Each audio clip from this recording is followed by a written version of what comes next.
ప్రభువైన యేసుక్రీస్తు నామమున మీ అందరికీ శుభములు. మన యొక్క దిన భాగంలో నుండి ఆదికాండము 1వ అధ్యాయము 31వ వచనం. దేవుడు తాను చేసినది యావత్తును చూచినప్పుడు అది చాలా మంచిదిగా ఉండెను.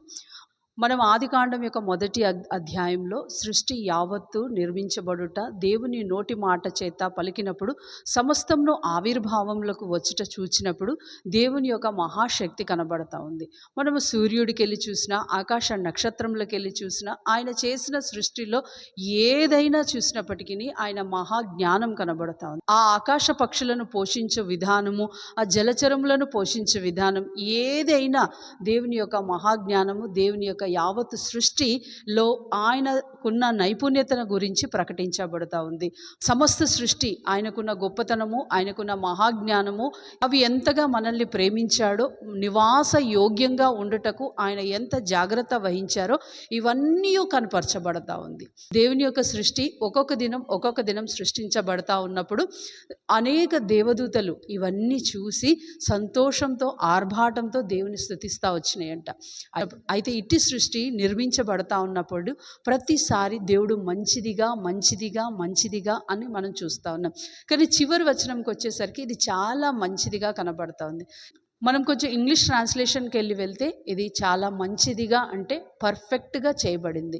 మనం చేసేది ఏ పనైనా అందులో మరలా కొన్ని రోజుల తర్వాత చూస్తే అది దాంట్లో కొంచెం లోపములు ఉంటాయి, మళ్ళీ రీయూజ్ ఉంటుంది, డేట్ ఆఫ్ ఎక్స్పైరీ ఉంటాయి. కానీ దేవుడు చేసింది ఎంత పర్ఫెక్ట్గా ఉన్నది అంటే ఆయన చేసింది యావత్తులో ఏ లోపం లేదు కాదు కదా, ఏ డిఫెక్ట్ లేదు కాదు కదా, మనం అందులో ఏదైనా చేయడానికి కూడా వీలు లేకుండా ఉంది. సమస్తము మంచిగా ఉన్నప్పుడే అందులో మనం ఏం చేయలేము. పాపంతో నిండిపోయి ఉన్నప్పటికీ కూడా మనం అందులో ఏమి వెతకలేము. అది ఏది కూడా ఇప్పటి వరకు అవి డేట్ ఆఫ్ ఎక్స్పైరీ అవ్వలే. మనం కొంచెం ఎగ్జాంపుల్గా చూసుకున్నట్లయితే సూర్యుడి యొక్క కిరణాలు ఇప్పటి వరకు తరిగిపోలేదు. అవి ఫస్ట్గా ఎలా ఉన్నాయో అలానే భూమి యావత్తు వెలుగిస్తూ వచ్చినాయి.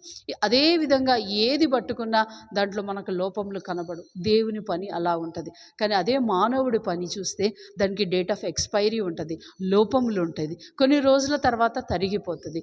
మానవుడి యొక్క జ్ఞానం ఎంత ఉన్నప్పటికీ అది దేవుని ముందు కొద్దిదే, తక్కువైందే అని మనం గుర్తించి ఆయన మహాశక్తిని మనం గుర్తించి ఆయన ఎదుట సాగిలపడాలని మేము కోరుతా ఉన్నాం.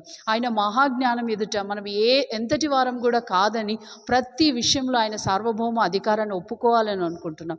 ఆయన మన జీవితంలో చేసేది కూడా అలానే చాలా మంచిదిగానే ఉంటుంది. కానీ మనం గుర్తించవలసింది ఆయన శక్తిని, మనం గుర్తించవలసింది ఆయన అపారమైన జ్ఞానాన్ని.